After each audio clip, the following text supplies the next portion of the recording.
And the race is on. Dance Fever from the outside, rising up. Don Ronaldo, Hershey, Tiger, Rapi. There's a spell. Entry number 4.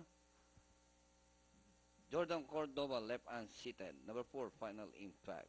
Don Ronaldo by about 3 lengths, followed by Hershey, Early Greeting, Tiger Rafi, Amazing Damascus, racing in 5th, and Sharp Cookie running in 6 alongside Dance Fever.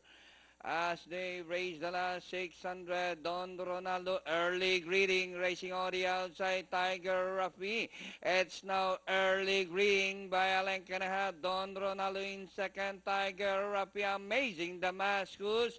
As they race the final corner, Early Greeting, Don Ronaldo is running by the Real Tiger Rafi, Amazing Damascus. Early Greeting, Don Ronaldo, Amazing Damascus on the outside. Early Greeting, Amazing Damascus moves up to take the lead. It's now Amazing Damascus, and finally Amazing Damascus, Tiger Rafi, Early Greeting, Don Ronaldo, Sharp Cookie. Okay. 87135 ang ating